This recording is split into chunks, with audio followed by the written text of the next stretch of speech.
Halo semua, perkenalkan nama saya Vincent Franz Edena Barita dengan NIM 2403060774 dari program studi peternakan Fakultas Pertanian Universitas Sumatera Utara.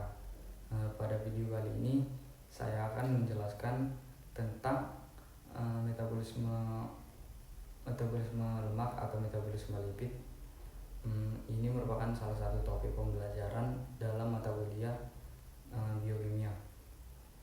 Saya akan menjelaskan dari bagaimana lemak itu dicerna, diserap, dan diangkut sampai bagaimana lemak itu dipecah menjadi energi lewat proses beta oksidasi, dan juga bagaimana tubuh kita bisa membentuk kembali lemak saat energi berlebih.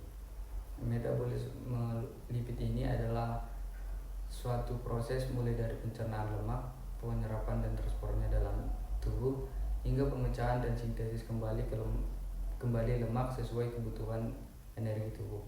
Proses ini dimulai saat lemak dari makanan dicerna di usus halus dengan bantuan garam empedu dari hati yang mengemulsikan lemak menjadi bentuk kecil-kecil yang bertujuan untuk lebih mudah dipecah. Enzim lipase yang diperoleh dari pankreas kemudian akan memecah trigliserida menjadi asam lemak bebas dan juga monogliserida.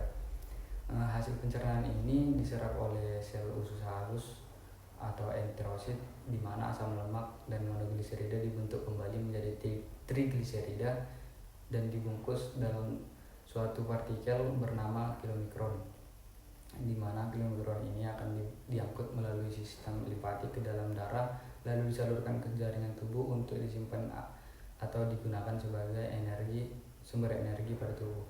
Selanjutnya, saat kondisi tubuh membentuk energi, lemak yang tersimpan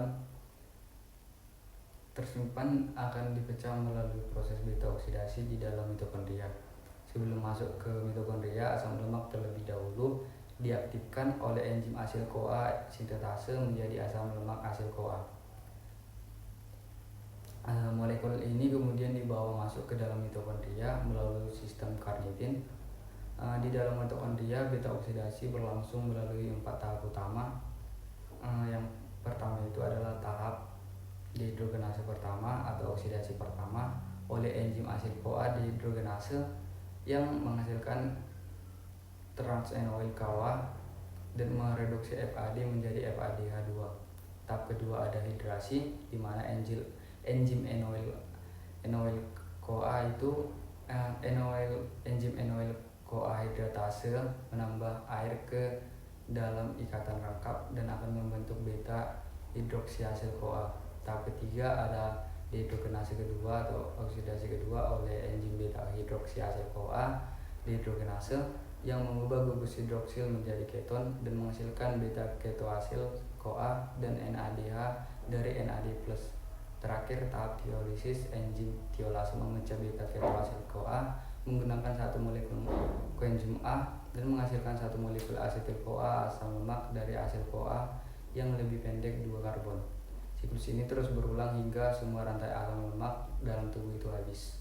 Lalu asetil CoA selanjutnya masuk ke siklus Krebs untuk menghasilkan energi berbentuk ATP, sementara FADH2 dan NADH masuk ke rantai transport elektron. Selain pemecahan, tubuh juga melakukan biosintesis lipid saat energi dalam tubuh itu berlebih. Contohnya dari kelebihan karbohidrat dan protein saat baru selesai makan. Proses sintesis asam lemak ini terjadi di sitoplasma, di mana dimulai dari asetil CoA yang diubah menjadi asam lemak jenuh seperti asam palmitat oleh enzim kompleks fatty acid sintase menggunakan NADPH sebagai donor elektronnya.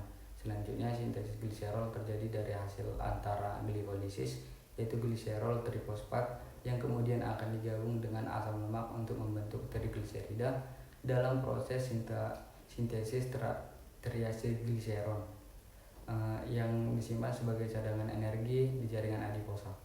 Selain itu, tubuh juga membentuk fosfolipid yaitu komponen utama membran sel, dan kolesterol yang disintesis di hati dari asetil CoA melalui jalur kompleks yang melibatkan enzim HMG CoA reduktase. Kolesterol menjadi preduktor serta vitamin D garam empedu. Jadi metabolisme lipid adalah proses penting untuk mengatur keseimbangan energi tubuh, baik saat kelebihan energi maupun kekurangan. Beta oksidasi membantu menghasilkan energi dari lemak, sementara biosintesis lipid menyimpan kelebihan energi dalam bentuk lemak. Cukup sekian, semoga penjelasan saya bermanfaat. Saya ucapkan terima kasih.